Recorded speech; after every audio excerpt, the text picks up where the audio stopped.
मेरे बहुत से मित्र हैं जिन्होंने एक वर्ष में पूरी बाइबल पढ़ने का निर्णय लिया है, परंतु बहुत बार मेरे ये मित्र मेरे पास आकर मुझसे कहते हैं, रिचर्ड, जब मैं पुराने नियम की भविष्यवाणी को पढ़ना शुरू करता हूं तो मुझे लगता है जैसे कि मैं एक बहुत बड़े जंगल में खो गया हूं। हम में से अनेकों के साथ ऐसा ही होता है। हम सोचने लग जाते हैं कि हम भविष्यवक्ताओं के बारे में जानते हैं, परंतु शीघ्र ही हम पाते हैं कि हम बिना किसी लक्ष्य के भटक रहे हैं, क्योंकि हम पुराने नियम के भविष्यवक्ताओं के विषय में बहुत अनजान हैं। इस अध्याय में हम बाइबल के इस भाग के विषय की जानकारी पाने का आरंभ करने जा रहे हैं। अतः हमने इस अध्याय का शीर्षक दिया है भविष्यवक्ताओं का साहित्यिक विश्लेषण। इस अध्याय में हम 3 भिन्न भिन्न प्रकार के साहित्यों पर ध्यान देंगे जो कि पुराने नियम की संपूर्ण भविष्यवाणी में पाए जाते हैं। ऐतिहासिक वर्णन, वे कहानियां जो उन घटनाओं को बताती हैं जो भविष्यवक्ताओं के जीवनों में घटी थी। दूसरा, परमेश्वर के साथ वार्तालाप, वे अनुच्छेद जो परमेश्वर को संबोधित करते हुए भविष्यवक्ताओं की प्रार्थनाओं और प्रशंसा को बताते हैं। तीसरा, लोगों के साथ वार्तालाप, वे बातें जो भविष्यवक्ताओं ने दूसरे लोगों से कही थी। इस बात को समझना कि किस प्रकार ये भिन्न भिन्न साहित्य भविष्यवाणीय पुस्तकों में मिलते हैं, हमें एक मानचित्र प्रदान करते हैं जो हमें उन खजानों की ओर लेकर जाएगा जो बाइबल के इस भाग में हमारा इंतजार करते हैं। प्रत्येक जन को अच्छी कहानी पसंद है, इसीलिए हम पुस्तकें पढ़ते हैं और फिल्में देखने जाते हैं।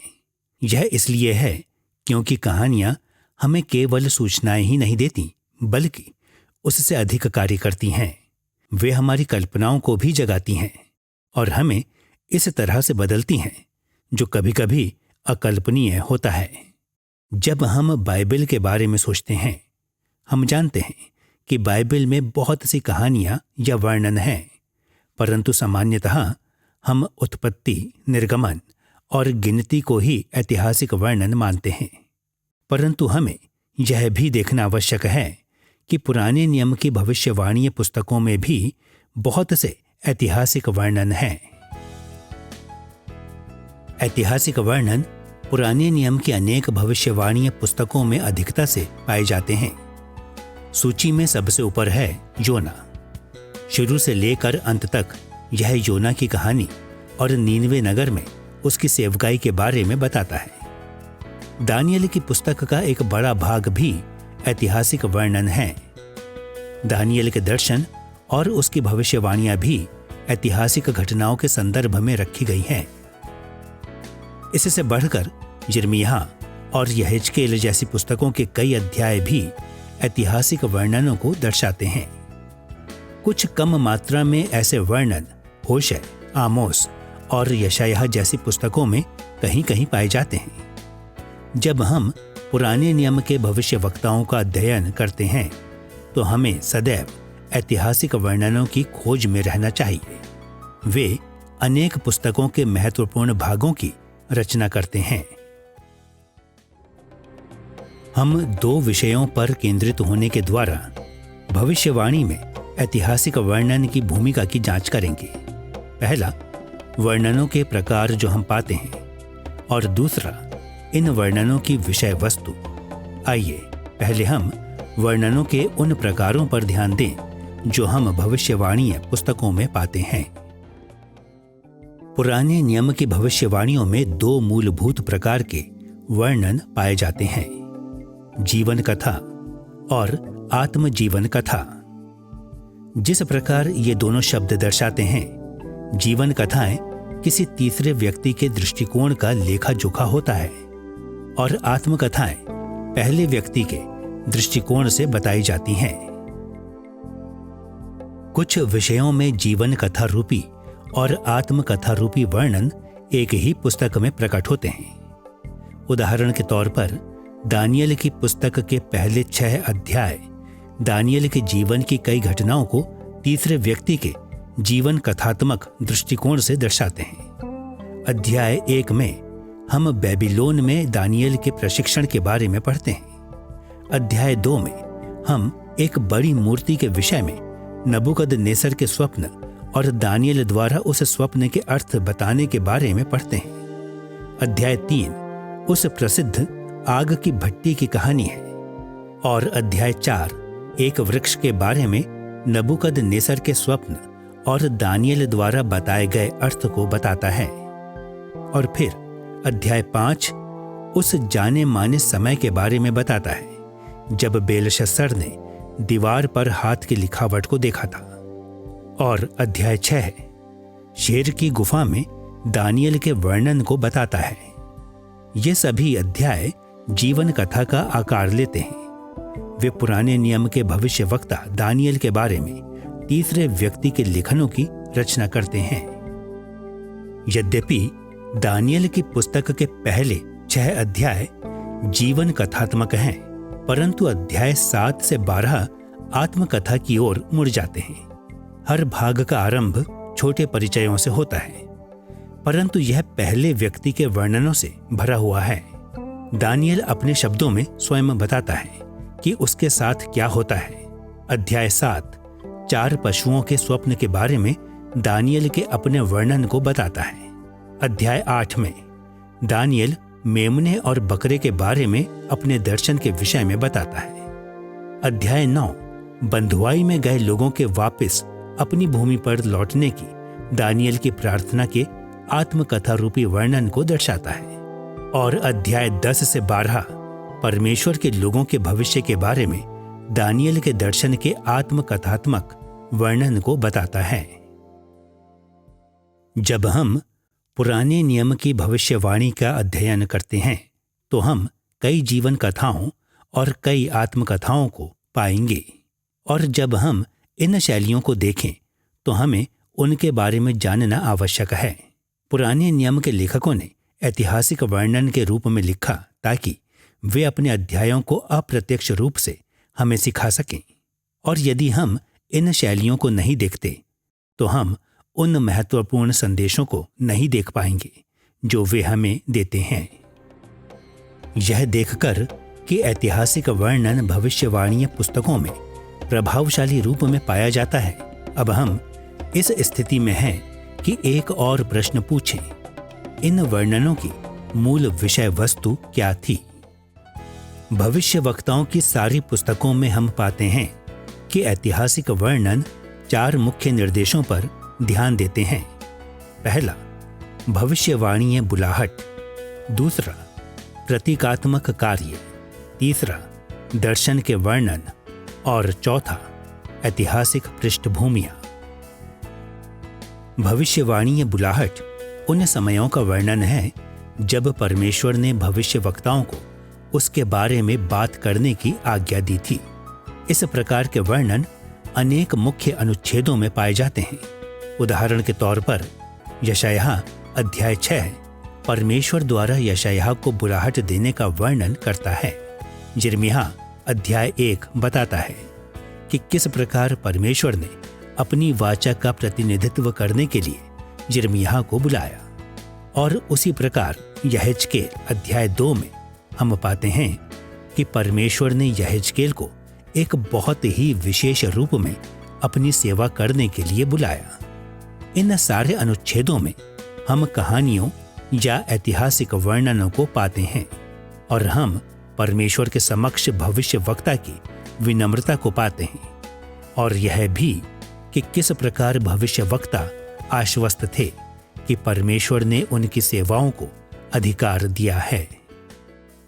भविष्यवक्ता की बुलाहट की कहानियां इस बात का महत्व बताने या दर्शाने के लिए रखी गई थीं कि परमेश्वर ने भविष्यवक्ताओं को अपनी आज्ञा पूरी करने के लिए बुलाया था। और यह महत्वपूर्ण था क्योंकि पुराने नियम के भविष्यवक्ताओं ने प्रायः ये बातें कही थीं जो बहुत अधिक प्रचलित या स्वीकार करने योग्य नहीं थीं।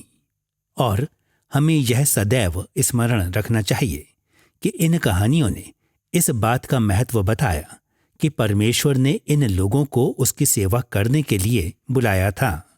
जब हम पुराने नियम के भविष्यवक्ताओं को सुनते हैं तो हम ऐसी बातें भी सुनेंगे जो हमें अच्छी नहीं लगती या जिन्हें हम स्वीकार करना नहीं चाहते, परंतु हमें यह याद रखना चाहिए कि भविष्यवक्ता परमेश्वर के द्वारा बुलाए गए थे।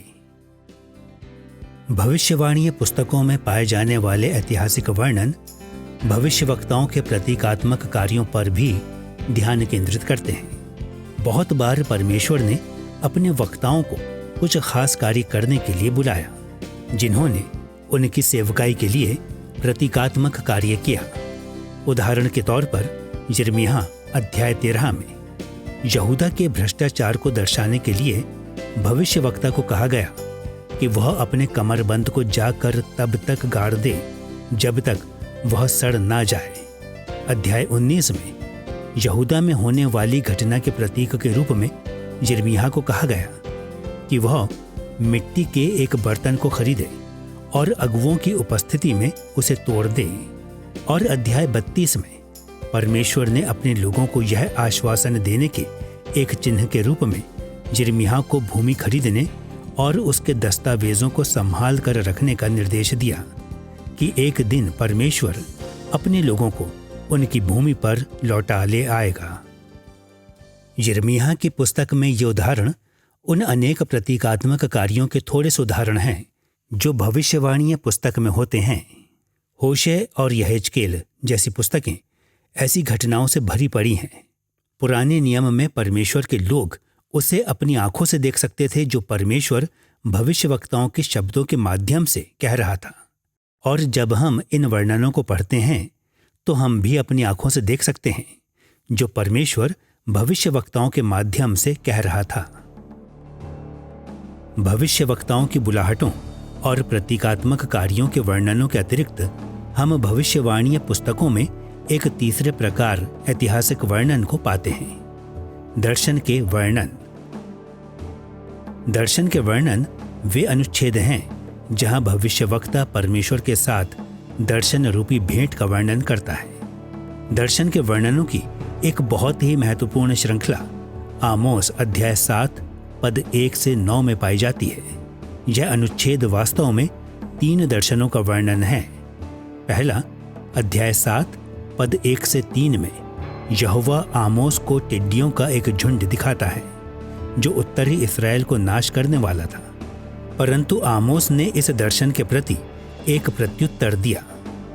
अध्याय 7 पद 2 में उसने ये शब्द कहे, हे परमेश्वर यहोवा, क्षमा कर, नहीं तो याकूब कैसे स्थिर रह सकेगा, वह कितना निर्बल है।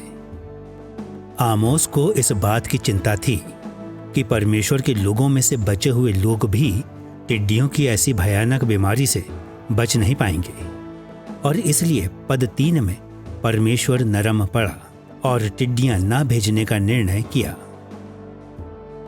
लगभग इसी प्रकार आमोस के 7वें अध्याय के पद 4 से 6 में परमेश्वर आमोस को यह दिखाता है कि कैसे वह उत्तरी इस्राएल को नाश करने के लिए आग या सूखा भेजने का आदेश देता है। आमोस अध्याय 7 पद 5 में आमोस ने पुनः प्रत्युत्तर दिया और प्रभु के सामने रोया, हे परमेश्वर यहोवा, थम जा, नहीं तो याकूब कैसे स्थिर रह सकेगा, वह कैसा निर्बल है। पद 6 में परमेश्वर एक बार फिर नरम पड़ता है।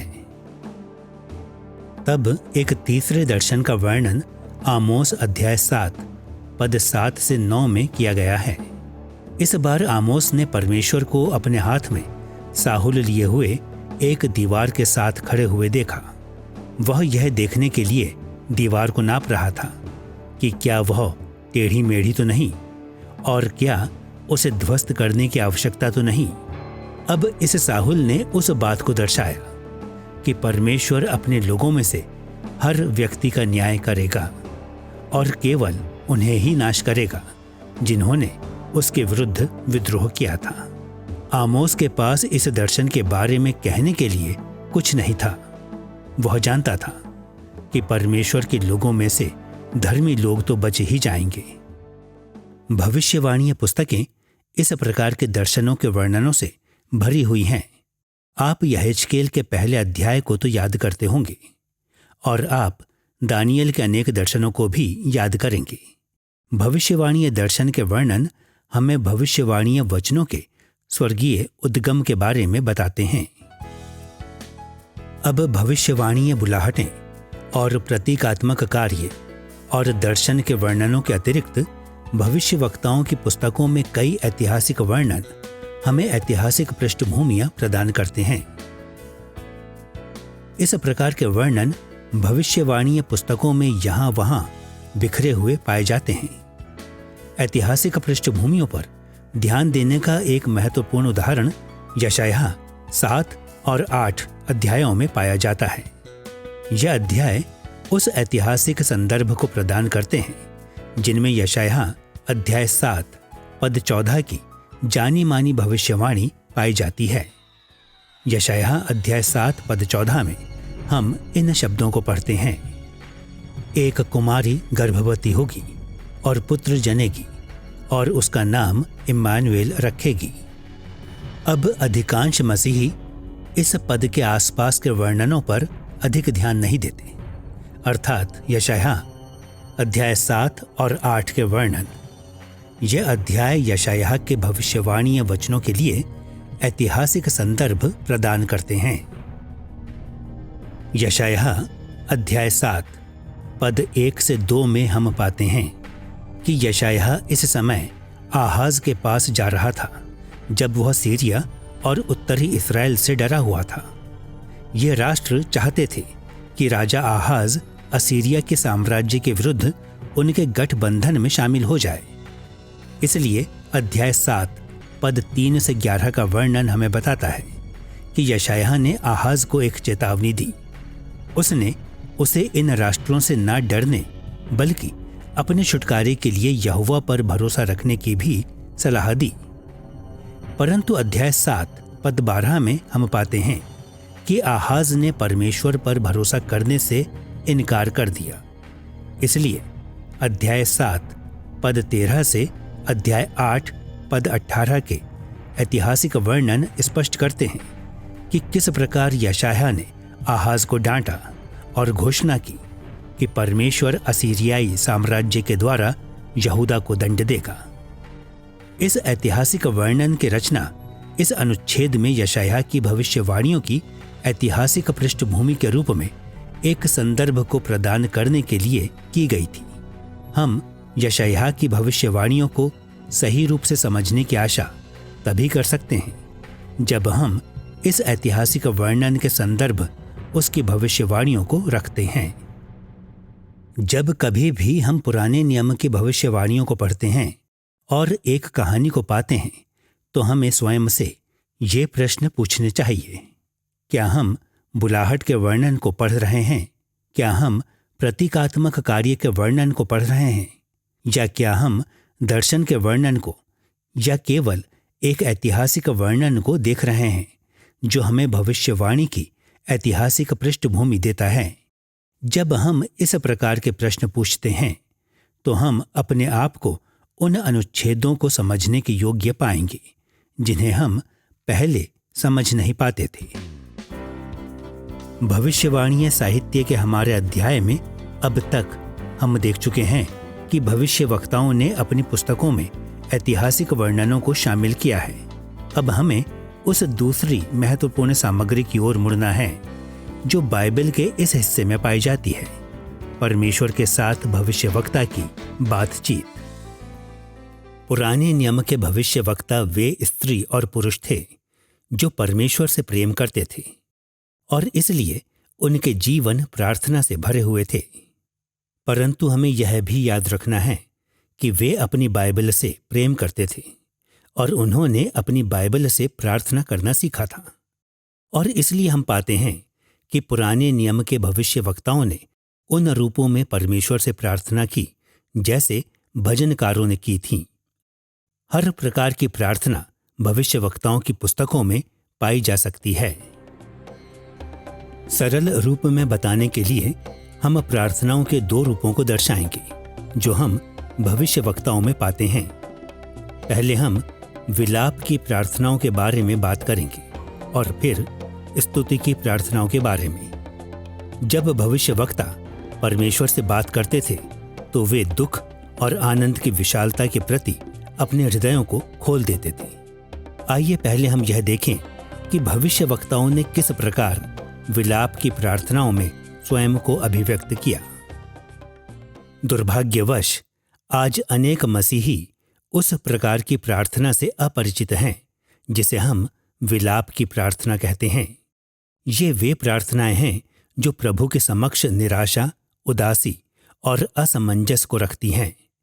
हमारे समय में अनेक मसीही सोचते हैं कि इस प्रकार से प्रार्थना करना अनुचित है, परंतु हम पाते हैं कि पुराने नियम के भविष्यवक्ता हमें बताते हैं कि उस प्रकार की प्रार्थनाएं प्रभु के साथ हमारे जीवनों का एक महत्वपूर्ण भाग हैं।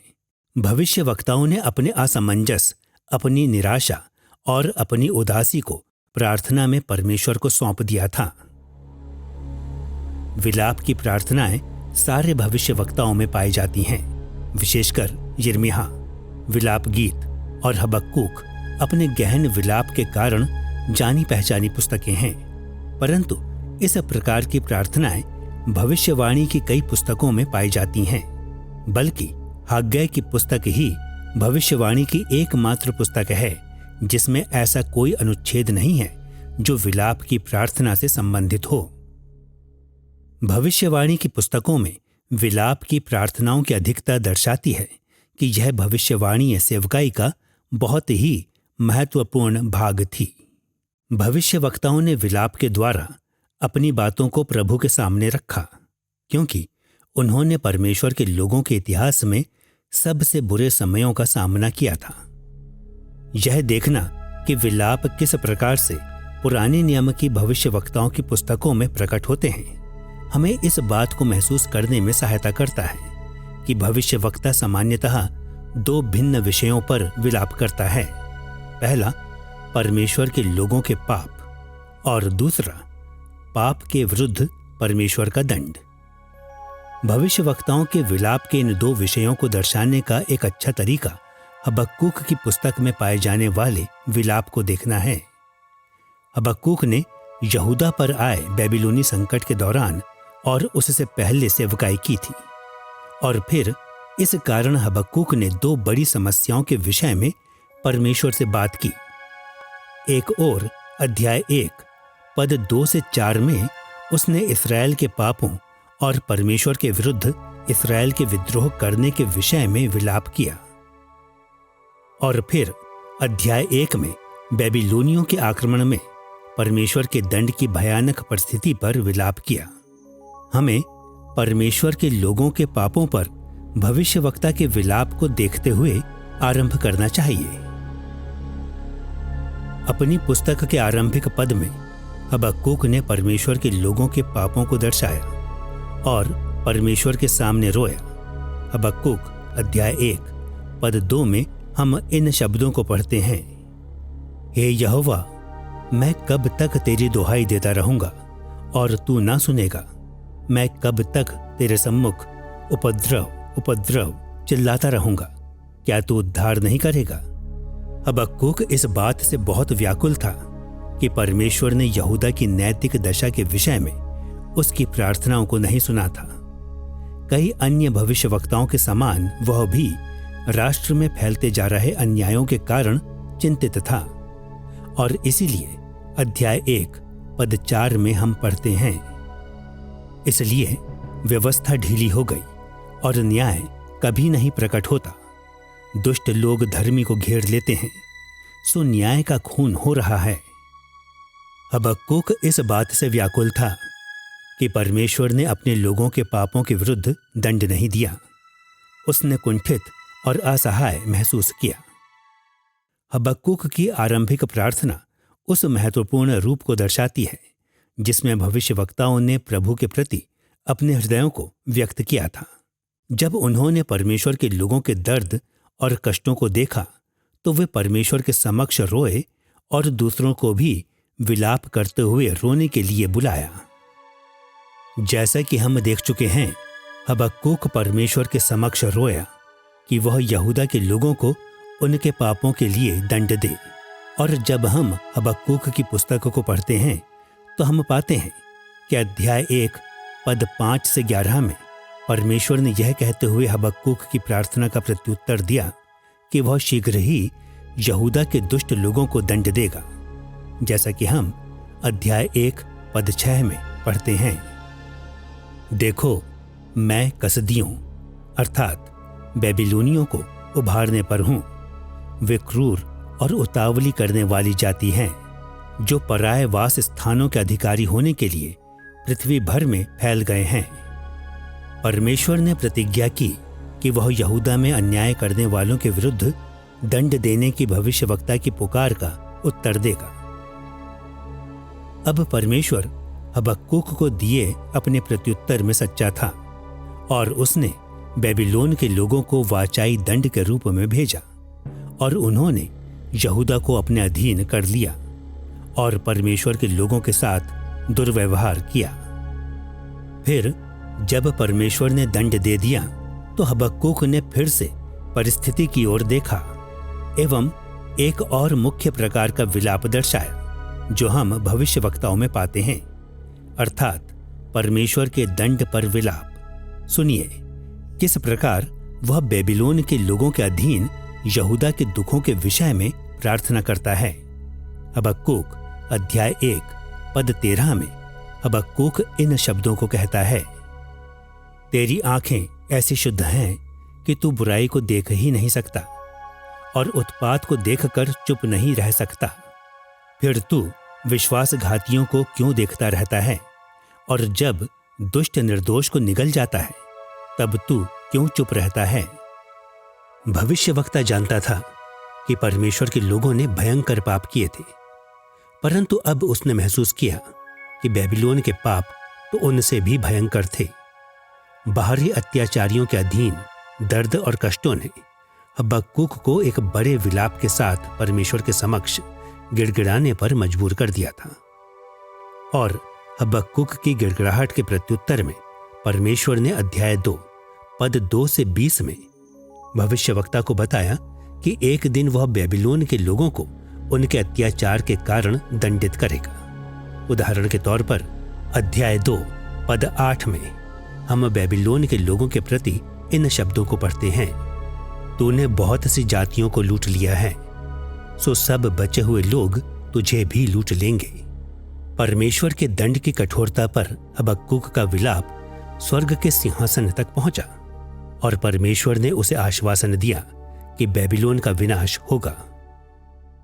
भविष्यवक्ताओं की सभी पुस्तकों में हम पाते हैं कि प्रभु के इन सभी सेवकों ने उनके बोझ को लेने के लिए प्रभु के सामने विलाप किया।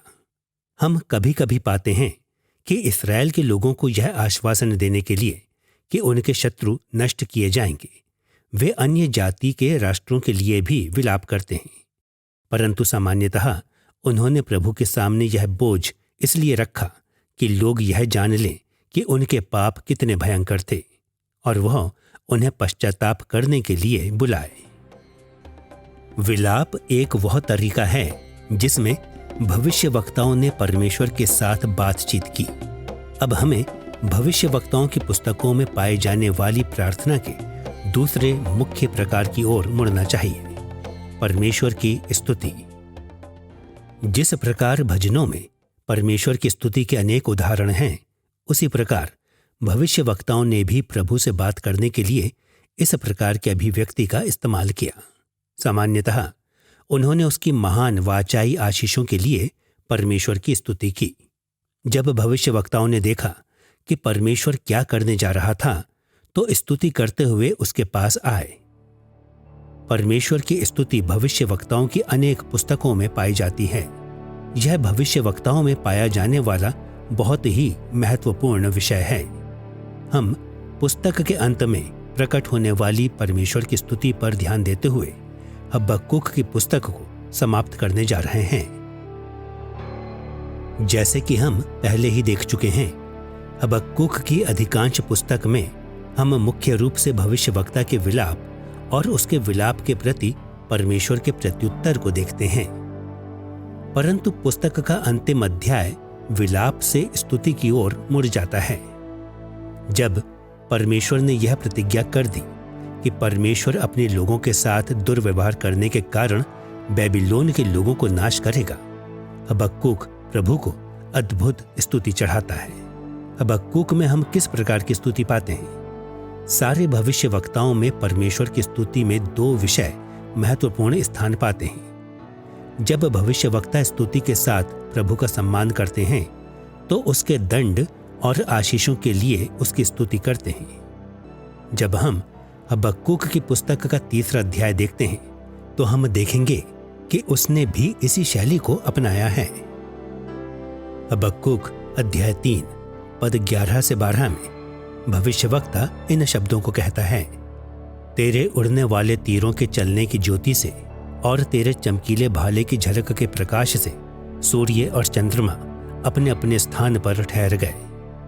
तू क्रोध में आकर पृथ्वी पर चल निकला, तूने जाति जाति को क्रोध से नाश किया।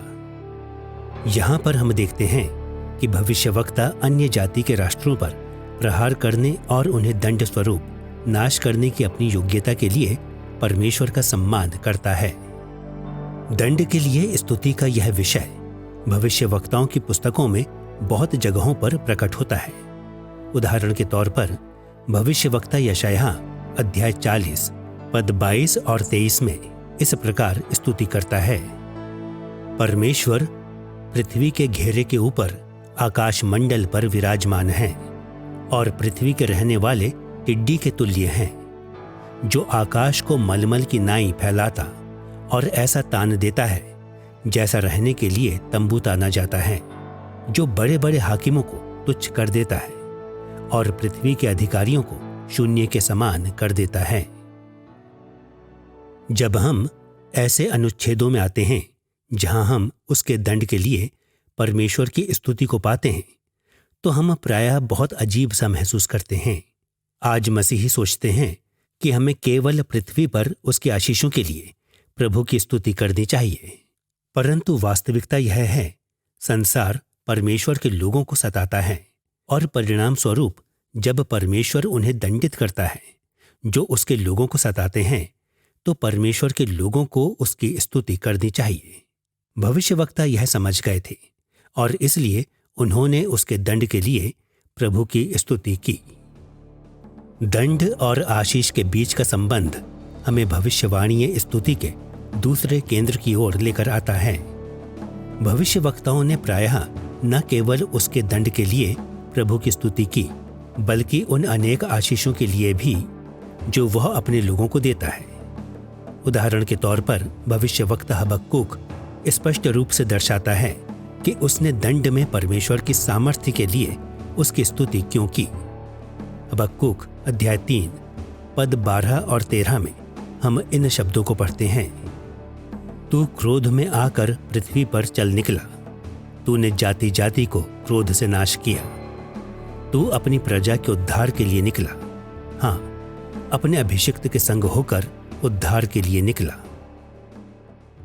हबक्कूक ने देखा कि एक दिन परमेश्वर दुष्टों को दंड देगा और इस्राएल राष्ट्र को छुड़ाएगा और दाऊद के घराने को पुनर्स्थापित करेगा। हबक्कूक ने इन बातों को देखा और परमेश्वर के दंड के लिए उसकी स्तुति की। लगभग इसी प्रकार भविष्यवक्ता यशायाह भी परमेश्वर के अपने शब्दों को अपने ऊपर लेने के द्वारा परमेश्वर का आदर करता है। यशायाह अध्याय 44 पद 24 में ये शब्द प्रकट होते हैं, यहोवा तेरा उद्धार करता जो तुझे गर्भ ही से बनाता आया है, यूं कहता है, मैं यहोवा ही सबका बनाने वाला हूं, जिसने अकेले ही आकाश को ताना और पृथ्वी को अपनी ही शक्ति से फैलाया है। फिर अध्याय 44 पद 24 और 26 में भविष्यवक्ता यह कहता है, यहोवा तेरा उद्धार करता यरूशलेम के विषय कहता है, वह फिर बसाई जाएगी और यहूदा के नगरों के विषय वे फिर बनाए जाएंगे और मैं उनके खंडहरों को सुधारूंगा। भविष्यवक्ता ने न केवल उदासी और विलाप की प्रार्थना की बल्कि परमेश्वर को एक बड़ी उल्लासपूर्ण स्तुति भी प्रदान की, और जब मूल पाठकों ने इसे पढ़ा तो वे भी परमेश्वर की स्तुति करने को भाव विभोर हो गए। जब हम आशीषों और दंड के लिए भविष्यवक्ताओं की ओर से प्रभु की स्तुति के शब्दों को सुनते हैं तो हमें भी परमेश्वर की स्तुति में उनके साथ शामिल हो जाना चाहिए। इस अध्याय में अब तक हमने देखा है कि भविष्यवक्ताओं की पुस्तकों में ऐतिहासिक वर्णन और परमेश्वर के साथ भविष्यवक्ताओं की वार्तालाप पाई जाती है। अब हम साहित्य की तीसरी श्रेणी की ओर आते हैं जो हम भविष्यवक्ताओं की पुस्तकों में पाते हैं, लोगों के साथ वार्तालाप। जितना महत्वपूर्ण यह जानना है कि भविष्यवक्ताओं की पुस्तकों में ऐतिहासिक वर्णन थे, उनमें प्रार्थनाएं थीं, उतना ही यह भी है कि ये शैलियां उस मुख्य उद्देश्य को पूरा नहीं करती जिसके लिए परमेश्वर ने भविष्यवक्ताओं को बुलाया था। परमेश्वर ने भविष्यवक्ताओं को उसके राजदूत होने के लिए राजाओं और दृष्टिगोचर वाचाई समुदाय के लोगों से बात करने के लिए बुलाया था, और परिणाम स्वरूप उनके वचनों के अधिकांश भाग लोगों के लिए परमेश्वर के संदेश थे। और इसलिए हमें भविष्यवाणीय सामग्री के भीतर इस प्रकार की शैली की ओर मुड़ना चाहिए। अब हम लोगों के साथ भविष्यवक्ताओं के वार्तालाप के मूल्यांकन को 3 भागों में बांटेंगे: दंड के कथन, आशीष के कथन और वे कथन जो मिश्रित थे या इन दोनों पहलुओं के बीच के थे। आइए पहले हम उन कुछ प्रकारों को देखें जिनमें भविष्यवक्ताओं ने वाचा के लोगों के प्रति दंड की घोषणा की थी। हाल ही के दशकों में भविष्यवाणी की पुस्तकों के शोध और अन्य संस्कृतियों के साहित्य के साथ उनकी तुलना ने इसे स्पष्ट कर दिया है कि पुराने नियम के भविष्यवक्ताओं ने सामान्यतः लोगों को अपनी बातें विशिष्ट प्रारूपों या तरीकों में कहीं। कथनों के ये प्रारूप लचीले थे और भिन्न भिन्न लोगों के द्वारा भिन्न भिन्न परिस्थितियों में अपनाए जा सकते थे। परंतु कथनों के 3 मुख्य प्रकारों का प्रयोग वाचाई दंड की घोषणा करने के लिए किया गया था। वे हैं दंड के वचन, हाय के वचन और मुकदमे। आइए पहले हम दंड के वचनों की ओर देखें। दंड के वचन सबसे सामान्य प्रकार के कथन हैं जो पुराने नियम की भविष्यवाणी में पाए जाते हैं। दंड के एक विशिष्ट वचन में 2 मुख्य घटक पाए जाते हैं। पहला एक दोषारोपण होता है जिसमें भविष्यवक्ता परमेश्वर के लोगों के पापों की ओर ध्यान आकर्षित करता है। दूसरा दंडादेश, और इस दंडादेश में भविष्यवक्ता घोषणा करता है कि अपने पापों के कारण लोग किस प्रकार के वाचाई श्राप का अनुभव करेंगे। कभी कभी इन दोनों घटकों के क्रम को उलट दिया जाता है या फिर भविष्यवक्ता इन दोनों में से कोई एक बारी बारी से घोषित करता है। कुछ अवसरों पर दंड की वाणी को संक्षिप्त कर दिया जाता है जिससे केवल इसमें दोषारोपण रहता है या फिर दंडादेश। परंतु अधिकांशतः भविष्यवक्ता दोषारोपण और दंडादेश के द्विरूपीय प्रारूप का ही अनुसरण करते हैं। उदाहरण के तौर पर आमोस अध्याय 4 पद 1 से 3 में आमोस ने सामरिया के विरुद्ध दंड के वचन कहे। उसने सामरिया की धनी पेटू स्त्रियों के विरुद्ध दोषारोपण के साथ आरंभ किया। अध्याय 4 पद 1 में हम इन शब्दों को पढ़ते हैं। हे बाशान की गायो, यह वचन सुनो, तुम जो सामरिया पर्वत पर हो, जो कंगालों पर अंधेर करती और दरिद्रों को कुचल डालती हो और अपने अपने पति से कहती हो कि ला दे हम पिएं। हम यहां पर देखते हैं कि आमोस सामरिया की स्त्रियों पर उत्तरी इस्राएल के गरीबों को हानि पहुंचाने का दोष लगाता है। गरीबों की आवश्यकता पूरी करने की अपेक्षा उन्होंने अपनी पेटू जरूरतें पूरी करने के लिए अपने पतियों को बुलाया। दंड के वचनों के अनुरूप ही आमोस अध्याय 4 पद 2 से 3 उन लोगों के विरुद्ध परमेश्वर के दंडादेश की घोषणा की ओर आगे बढ़ता है जिन्होंने अपनी इस वाचाई जिम्मेदारी को तोड़ा है। सुनिए आमोस अध्याय 4 पद 2 और 3 क्या कहता है। परमेश्वर यहोवा अपनी पवित्रता की शपथ खाकर कहता है, देखो तुम पर ऐसे दिन आने वाले हैं कि तुम कटियाओं से और तुम्हारी संतान मछली की बंसियों से खींच लिए जाएंगे और तुम बाड़े के नाकों से होकर सीधी निकल जाओगी और हरमोन में डाली जाओगी। यहोवा की यही वाणी है। संक्षिप्त में कहें तो आमोस ने भविष्यवाणी की कि सामरिया का नाश होगा और धनी स्त्रियां बंधुआई में भेज दी जाएंगी। दंड के वचनों के अतिरिक्त पुराने नियम के भविष्यवक्ताओं ने प्रायः एक ऐसे प्रारूप में वाचाई श्रापों की घोषणा की जिसे हाय के वचन कहा जाता है। हाय के वचन दंड के वचनों के बहुत ही समान है, जिसमें प्रायः दोषारोपण के बाद दंडादेश आता है। इन दोनों में मुख्य अंतर यह है कि इनकी शुरुआत हाय के साथ होती है। हाय के वचन का एक उदाहरण यशायाह अध्याय 5 पद 8 से 10 में पाया जाता है।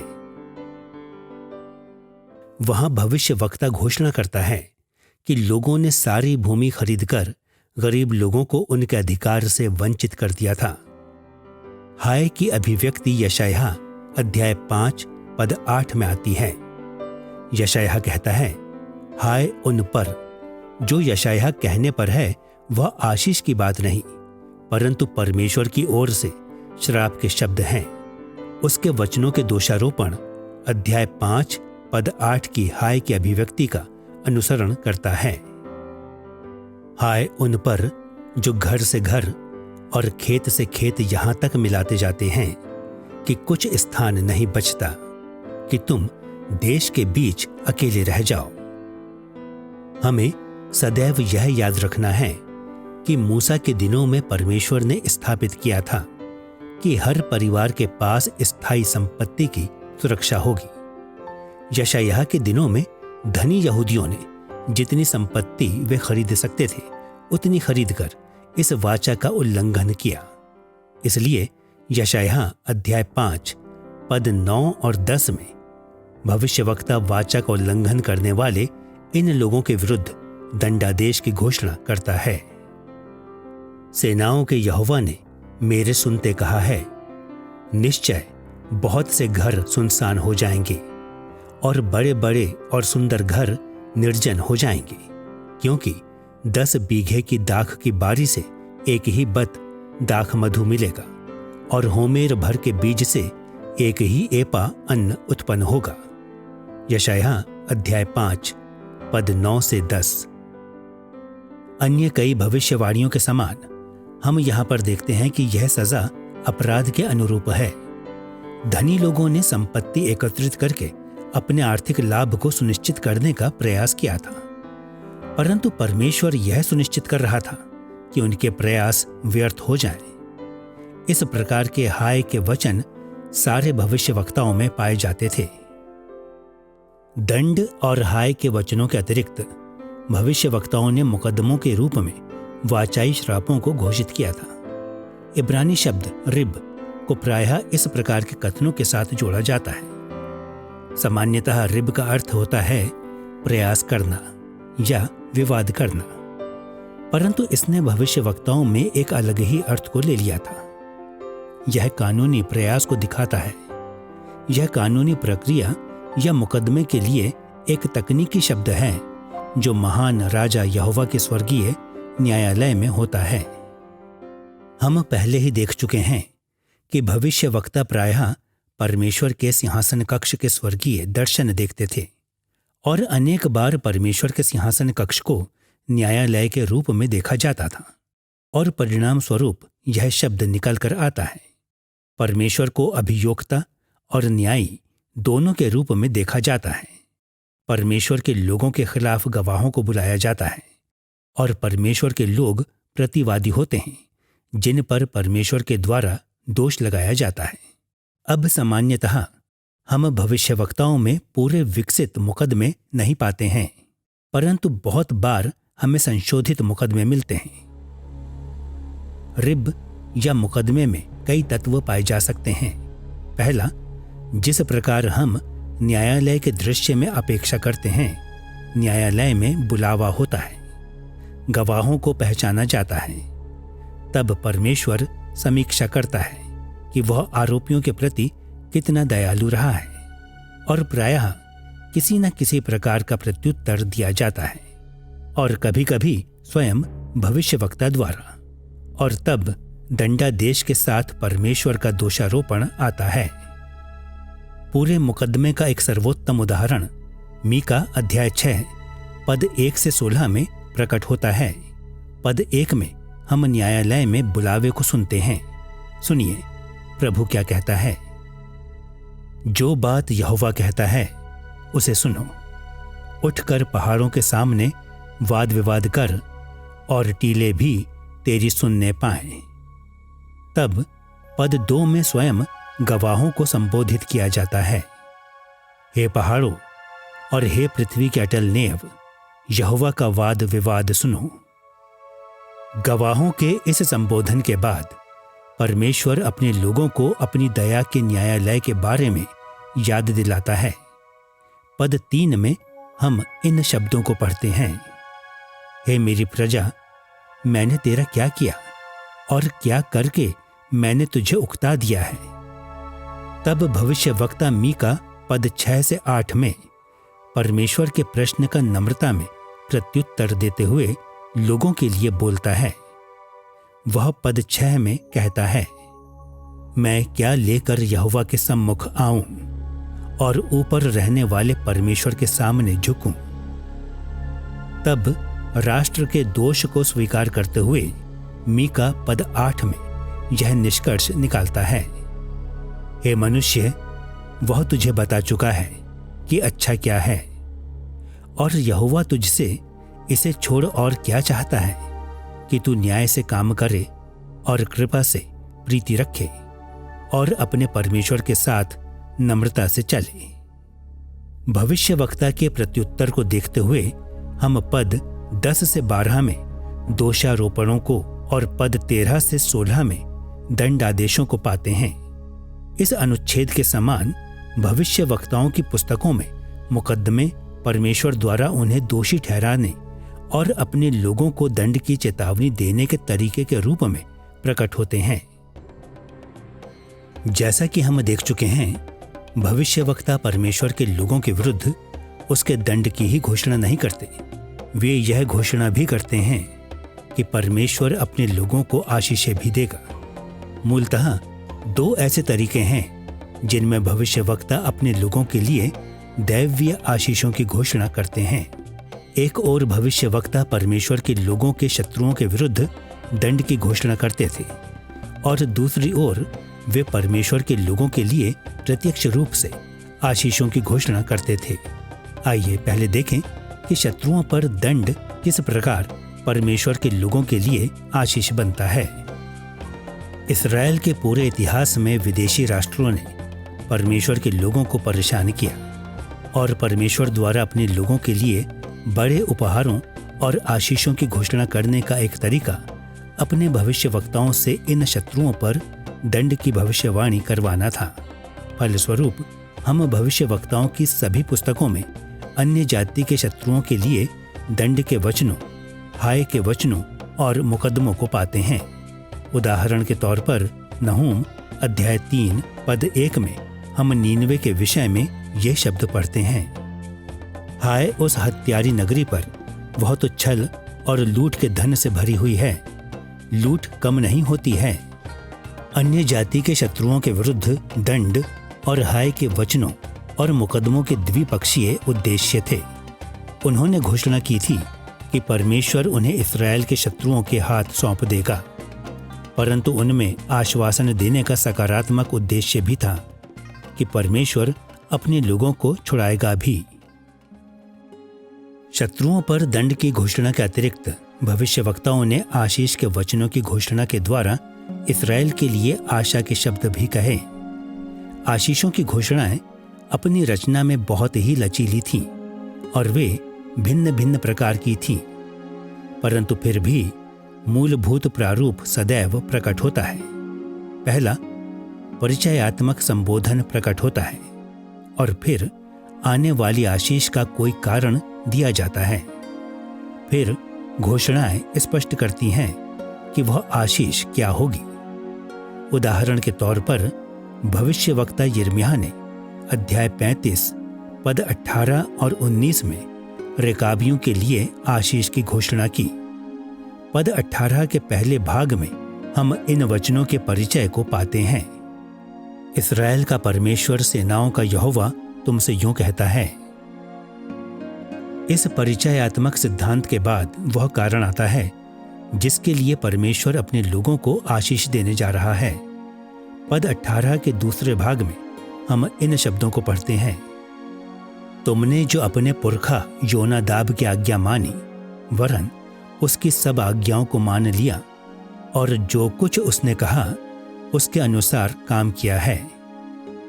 तब पद 19 में आशीष की घोषणा आती है। रेकाब के पुत्र योनादाब के वंश में सदा ऐसा जन पाया जाएगा जो मेरे सम्मुख खड़ा रहे। आशीष का एक और जाना पहचाना वचन यिर्मयाह अध्याय 31 पद 31 से 34 में प्रकट होता है। पहले परमेश्वर पद 31 से 33 में आशीष की घोषणा करता है। यिर्मयाह अध्याय 31 पद 31 में हम इन शब्दों को पढ़ते हैं। फिर यहोवा की यह भी वाणी है, सुन, ऐसे दिन आने वाले हैं जब मैं इस्राएल और यहूदा के घरानों से नई वाचा बांधूंगा।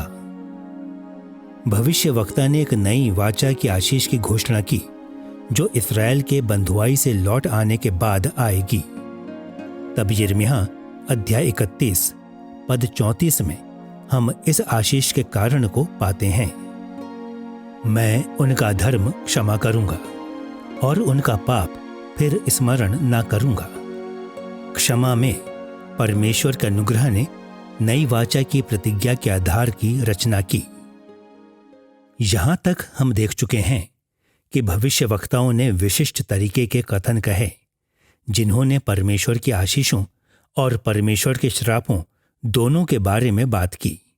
परंतु बहुत बार भविष्यवक्ताओं में हमें मिश्रित कथन भी मिलते हैं। अब ये मिश्रित कथन कई विभिन्न रूपों में आते हैं और हम उनमें से कुछ पर ही ध्यान दे पाएंगे। परंतु हमें यह याद रखना होगा कि इन मिश्रित कथनों में परमेश्वर की आशीषों और परमेश्वर के श्रापों दोनों का उल्लेख करने की क्षमता होती है। पहले हम दंड उद्धार के वचनों के बारे में बात करते हैं, जहां एक ही कथन में कुछ को दंड की चेतावनी दी जाती है और कुछ को आशीषें प्रदान की जाती हैं। यशायाह अध्याय 57 पद 14 से 21 मिश्रित कथन का एक अच्छा उदाहरण है, जिसमें दुष्टों के लिए दंड के शब्द और धर्मियों के लिए उद्धार के वचन पाए जाते हैं। इसके अतिरिक्त बहुत बार भविष्यवक्ता लोगों को दंड की चेतावनी देते हुए और पश्चाताप करने वालों को आशीष की प्रतिज्ञा करते हुए पश्चाताप करने की बुलाहट देते हैं। पश्चाताप की बुलाहट का एक उदाहरण यशायाह अध्याय 55 पद 6 से 13 में पाया जा सकता है। वहां भविष्यवक्ता परमेश्वर के लोगों को उनके बुरे मार्गों से हटने की बुलाहट देता है। कई बार भविष्यवक्ता अपने श्रोताओं को युद्ध के लिए बुलाते हैं। पुनः ये बुलाहटें मिश्रित हैं क्योंकि वे विजय या फिर पराजय की बुलाहटें हो सकती हैं। उदाहरण के तौर पर होशे अध्याय 5 पद 8 से 11 में हम परमेश्वर के दंड का सामना करने के लिए तैयार रहने हेतु युद्ध की बुलाहट को पाते हैं। मिश्रित कथनों का एक और उदाहरण भविष्यवाणीय विवाद है। भविष्यवक्ता दूसरे भविष्यवक्ताओं के साथ विवाद में पड़ जाते थे। उदाहरण के तौर पर मीका अध्याय 2 पद 6 से 11 में भविष्यवक्ता ने झूठे भविष्यवक्ताओं के दृष्टिकोणों के विरुद्ध वाद विवाद किया। विवाद आने वाली आशीषों या श्रापों की घोषणा करते हैं। अंत में भविष्यवक्ताओं ने दृष्टांतों की शैली में मिश्रित संदेशों की घोषणा की। दृष्टांत परमेश्वर के अनुग्रह की सकारात्मक घोषणा या उसके दंड की नकारात्मक घोषणा हो सकते हैं। यशायाह अध्याय 5 पद 1 से 7 भविष्यवक्ताओं में दृष्टांत का एक महत्वपूर्ण उदाहरण है। वहां भविष्यवक्ता यशायाह ने इस्राएल की तुलना एक दाख की बारी से की। कई प्रकार के मिश्रित वचन हैं जिन्हें हम सभी भविष्यवक्ताओं में पाते हैं। परंतु फिर भी जब हम उन्हें देखते हैं तो हमें इस बात के प्रति सचेत रहना चाहिए कि ये कथन या तो वाचाई आशीषों या फिर श्रापों की घोषणा करने के कार्य कर सकते हैं। हम देख चुके हैं कि भविष्यवाणीय साहित्य में भविष्यवक्ताओं द्वारा लिखे कई प्रकार के कथन पाए जाते हैं। ऐतिहासिक वर्णनों और परमेश्वर से बातचीत के अतिरिक्त भविष्यवक्ताओं ने लोगों के पास परमेश्वर के वचन को पहुंचाने में काफी समय बिताया।